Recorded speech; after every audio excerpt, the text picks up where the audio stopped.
Parmi les différents publics susceptibles de frapper à la porte d'un psychanalyste, il y en a un qui vous tient particulièrement à cœur, c'est celui des sportifs de haut niveau. Et vous dites que ce qui vous touche le plus chez ce public, c'est sa fragilité. Oui, c'est vrai. C'est vrai et l'actualité récente nous a fait découvrir cette fragilité très paradoxale. Vous savez, ça fait une bonne dizaine d'années que des médecins du sport, des kinésithérapeutes, des coachs orientent vers moi des sportifs et principalement des sportifs de haut niveau.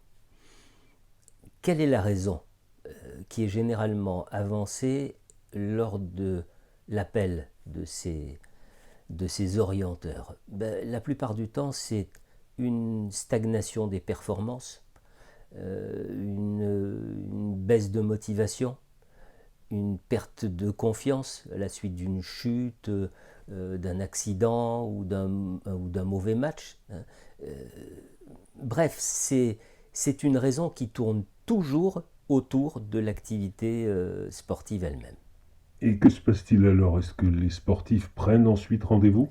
Eh bien, lorsque le sportif suit les recommandations, les conseils de son médecin, de son kiné ou de son coach, d'abord quand il se retrouve devant moi, il y a ce regard, un regard complètement perdu que je lis comme le fait de se retrouver en terrain inconnu. Voilà, tous les repères habituels ont disparu, c'est-à-dire le stade, la piste, le ring, l'habitacle de la voiture, la selle de la moto, peu importe, l'espace a radicalement changé. Et voici notre homme ou notre femme dans un cabinet feutré, cosy, chaleureux et surtout silencieux, d'où sont absents les cris, les applaudissements, les encouragements, les règles strictes, les contraintes, les dangers, parfois les bruits familiers qui ont littéralement formaté son environnement sensoriel. Et puis, et puis un moment arrive où la parole commence à être prononcée. Une parole la plupart du temps très sûre d'elle. Mon doc m'a dit que, mon coach m'a conseillé de, etc., etc. Alors évidemment, j'écoute. J'écoute le temps nécessaire et puis au bout de ce temps, je dis bon, alors ça c'est ce que dit votre coach ou votre médecin, mais vous, qu'est-ce que vous voudriez dire que vous ne pouvez pas dire ailleurs? Et là, il y a un grand blanc. Le visage hésite entre l'incompréhension, qu'est-ce qu'il est en train de me raconter là, et la surprise, le choc, un peu comme un rideau qui se lève d'un coup. Bon, cette écoute de ce qui se cache derrière la demande, est-ce qu'elle conduit toujours le sportif à s'ouvrir d'une autre demande? Pas forcément. Pas forcément. Je ne dis surtout pas que toutes les situations se ressemblent, évidemment. Vous avez certains patients qui demeurent complètement emmurés dans leur rôle, qui maintiennent, qui confirment la demande initiale posée par d'autres, je vous le rappelle. Et puis, il y a des patients qui se révèlent littéralement, c'est-à-dire qui se dévêtent de leur seconde peau pour me présenter la peau primaire, si je peux dire. Et puis certains autres sont arrivés au bout du jeu et ils s'écroulent littéralement, ils s'écroulent brutalement. Et alors, en admettant que le sportif présente à ce moment-là une demande autre que celle de son coach, Et bien là, c'est un pas immense. Vous savez, il faut comprendre que les premiers instants de cette écoute sont essentiels pour le succès de la démarche tout entière.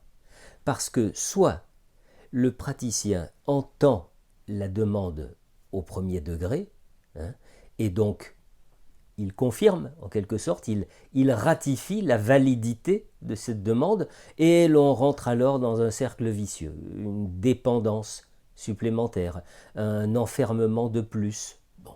Ou alors on entend la plainte, on entend la demande comme un message de quelque chose qui se joue sur une autre scène.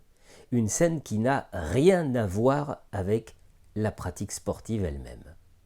Une autre scène, c'est-à-dire? Eh bien, d'abord, il me semble indispensable de regarder l'origine de la pratique. C'est-à-dire, quelle est la force qui, un jour, a placé l'enfant en orbite autour de ce sport. Qu'est-ce qui a fait de ce sport un phare, une destination exclusive, évidente, obligatoire? Autrement dit, si je peux être un peu brutal, par quelle injonction, par quelle suggestion, par quel encouragement et parfois par quel chantage l'enfant a-t-il choisi, si on peut dire, la voie de cette activité physique? Eh bien, ce premier travail a le mérite de mettre peu à peu, ou parfois brutalement, de mettre en lumière la question du désir. Autrement dit, du désir de qui le choix de cette orientation professionnelle est-il la manifestation, la concrétisation, la conséquence lointaine. Vous comprenez bien que déjà, cette mise en lumière a de quoi faire bouger les fondements de la chose. Pour un homme ou pour une femme qui a l'habitude de se tenir bien ancré dans le sol, bien droit sur ses cannes, autant dire que ça remue dans les sous-sols, si je peux me permettre cette expression, et on comprend qu'à l'issue de la première rencontre, eh bien notre patient se trouve confronté à un sacré dilemme. On comprend qu'à ma question « nous reprenons rendez-vous », il s'en pose une autre de questions dans sa tête, et une question cruciale. Qu'est-ce que je décide? Qu'est-ce que je vais raconter en rentrant à mon coach, à mon médecin, à mon kiné, à mes parents, à mon équipe? Mais l'origine du choix de sa pratique, le sportif la connaît tout de même. Ah, pas forcément. Non, pas forcément, je vous assure. Et puis, allez, lorsqu'il la connaît, c'est une chose de savoir, et c'en est une autre bien différente de prendre conscience, d'évaluer toutes les implications de la chose. Et ces patients reprennent généralement rendez-vous? Eh bien, si le patient jette l'éponge, s'il s'en tient à sa première demande comme un retrait derrière ses lignes de défense, eh bien, il faut bien accepter qu'il ne puisse pas faire autrement. Il faut bien accepter que pour lui, ne pas s'en tenir à sa demande première, qui d'ailleurs, je vous le rappelle, n'est pas la sienne, ça représente un danger, ça représente un obstacle infranchissable. Infranchissable parce qu'il ignore totalement ce qui peut se trouver derrière l'obstacle. Et ce qu'il en imagine, c'est une représentation forcément insupportable. Ou tout simplement, quelque chose d'irreprésentable. Quelque chose comme mais alors, si je ne suis pas sûr d'être le champion que je crois avoir choisi de devenir, qui suis-je? Bon. En revanche, si le transfert est déjà à l'œuvre, si une brèche s'est ouverte dans l'univers très formaté du patient, si donc celui-ci accepte un nouveau rendez-vous, alors une espèce de contrat tacite est en quelque sorte signé. C'est-à-dire que nous allons pouvoir avancer ensemble. Alors attention, avancer sur un sol meuble, d'accord, mais avancer tout de même, c'est-à-dire creuser, fouiller, sortir les fantômes des placards, s'aventurer à la cave ou s'aventurer au grenier, voilà. De quoi va être faite finalement la thérapie d'un tel patient? Est-ce qu'elle présente certaines particularités? D'abord une précision importante pour mes collègues, c'est-à-dire il n'est pas question pour moi de faire s'allonger cet homme ou cette femme. À savoir qu'il est déjà suffisamment dépourvu de ses repères habituels. Donc nous restons en face à face le temps nécessaire. Et un temps qui parfois peut être très long lorsque le patient s'accroche à sa démarche. Bon, première chose. Deuxième chose, il existe un tabou chez le sportif. Et ce tabou, c'est celui de la faiblesse.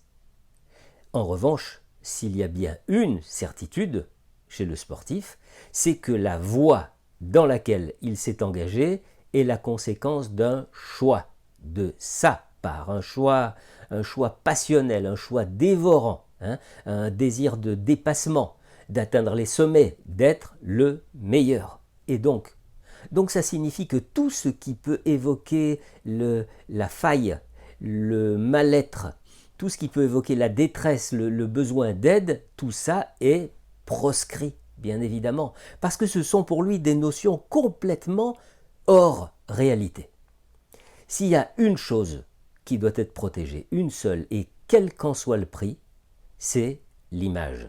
Voilà, l'image du champion, l'image du super-héros, invulnérable, increvable, et tout ce qui ne ressort pas de l'activité sportive, tout ce qui ne ressort pas du combat, du match, de la compétition, tout ce qui peut déborder vers le privé, vers l'intime, tout ça est frappé du sceau du secret défense. D'ailleurs, c'est probablement ce qui explique, en partie tout au moins, la pauvreté du discours sportif en général, qu'il soit pré- ou post-compétition.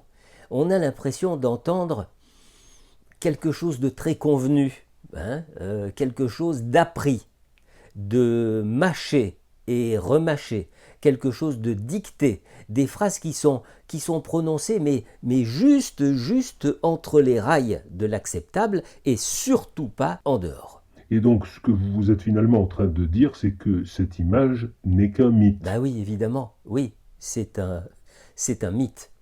C'est un mythe qui place l'athlète à l'intérieur ou à l'extérieur de l'univers du sport. C'est-à-dire qui accueille, qui intègre et qui enferme, ou alors qui rejette et qui exclut. C'est-à-dire que soit le sportif y a sa place, soit il la perd, cette place. Or, on sait très bien que tout sportif, enfin on sait très bien, d'accord, c'est un sujet comme un autre. À savoir que, comme vous et moi, il a une histoire, il a été enfant, il a vécu des traumas, et parfois des traumas très lourds.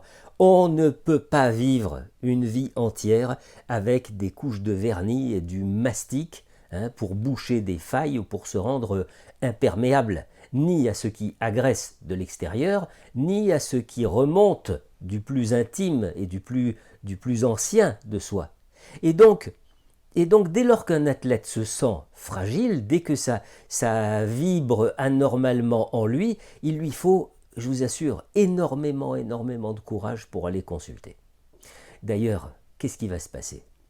Il va se passer que pour consulter, il va être dans l'obligation d'accrocher sa fragilité à une bonne raison, comme je le disais au tout début de l'entretien.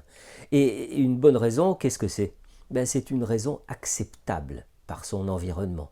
Alors ça va être un mauvais sommeil, une douleur quelque part, n'importe quoi d'autre, mais n'importe quoi que l'on ne puisse surtout pas mettre en lien avec le psychisme. Voilà. Parce que sinon, c'est se mettre à découvert, c'est briser l'image du héros, l'image de rêve, c'est s'avouer faible. C'est avouer un besoin d'aide qui ne ressort pas du monde de la médecine pure et dure. Et là, en quelque sorte, pour le sportif, c'est comme se tirer une balle dans le pied. C'est s'exclure du monde des héros. Et il faut bien comprendre une chose, c'est que le sportif raisonne comme un corps qui serait devenu un pur objet, un corps qui a l'habitude de souffrir, d'endurer, de supporter, de tenir dans le temps. Et donc, Et donc, logiquement, un corps qui parfois peut exprimer une douleur, et une douleur qui sera bien entendu prise en charge en tant que telle, et non pas en tant que message. Et alors, lorsque la question du désir a éclairé ou déstabilisé le Oui, alors, patient, plus souvent déstabilisé, hein, tellement cela peut être violent de se rendre compte qu'il ne s'agit pas de son propre désir à lui, hein, mais que le désir d'un autre a toujours orienté sa vie, et depuis tellement longtemps. Donc d'abord, effectivement, il faut nommer la poussée responsable du choix, si tant est, encore une fois, qu'il s'agisse d'un choix. Le deuxième impératif, qui lui peut occuper un très très long temps de la thérapie, le deuxième impératif, c'est de dénouer ce fatras de fils enchevêtrés, d'y voir un peu clair entre ce qui peut être considéré comme une cause et ce qui peut être considéré comme une conséquence de la chute, du mal-être, de la dépression, de la baisse de motivation et de la performance. Alors, bon, sans respecter un quelconque ordre de gravité, hein, sans ordre de priorité quelconque, je pourrais citer, d'abord évidemment, et hélas, les emprises et les violences sexuelles. Je citerai également le culte de la performance qui conduit certains coachs à pousser le sportif au-delà de ses capacités. Et sur ce point, je n'hésite pas à dire combien certains coachs reconvertis dans la pratique, parce que, ayant raté leur propre carrière, deviennent de véritables sadiques, dont on se demande s'ils poussent le sportif pour qu'il gagne, ou au contraire pour qu'il chute, comme eux, et donc qu'il ne risque pas ainsi de les dépasser. Troisième cause, et je peux citer la culpabilité. La culpabilité de décevoir les familles. Des familles, vous savez, qui ont la plupart du temps beaucoup investi, et à tout point de vue, et qui vivent la réussite de leur enfant, de l'athlète, qui la vivent par procuration. Qu'est-ce qu'on peut encore citer ? Bien sûr, la peur de perdre, hein, la peur de perdre qui est très présente, c'est-à-dire perdre ses sponsors, perdre ses soutiens, ses admirateurs, la peur de chuter, de retomber dans l'ombre des anonymes, ou pire, des ratés. Et enfin, même si ce n'est pas la dernière cause, il y en a probablement d'autres, hein, mais j'ai envie de ne pas laisser de côté les blessures qui immobilisent et ce temps de non-activité qui ronge jusqu'à l'os, tant l'activité est devenue la norme, la drogue indispensable, que sa fonction soit de stimuler le corps ou d'endormir la tête et permettre de nier ou d'oublier les soucis. Et ah oui, et enfin, alors là, il fallait surtout pas que j'oublie cette cause éventuelle, même encore une fois, si la liste est loin d'être exhaustive, on ne peut pas décemment mettre de côté la situation dans laquelle le père du sportif est déjà ou a déjà été un champion et où le fils ne parvient pas à le dépasser, ce qui signe sa soumission à perpétuité. Vous voyez, le drame, c'est lorsqu'il n'y a personne autour de l'athlète pour lui dire qu'il a le droit d'aller mal, que ça peut arriver à n'importe qui, et qu'il doit se faire aider quand il n'y a au contraire la plupart du temps que des coups de pied aux fesses, des c'est pas grave, des allez champion, dépasse-toi, tu peux mieux faire, et alors on perd un temps précieux. Et les choses s'aggravent. Or, plus tôt on prend les choses en main, et plus on a de chances de parvenir à un mieux-être. Plus on néglige le mal-être, la dépression, et plus la décompensation menace. L'histoire sportive récente nous l'a cruellement montré. Alors il faut parler, et il faut parler le plus tôt possible. Il faut parler avant d'atteindre un point de non-retour, un point de rupture. Vous savez, l'histoire du coup de talon qu'on donne quand on est au fond de l'eau ne tient la route que si l'on a encore suffisamment de ressources pour le donner, ce coup de talon.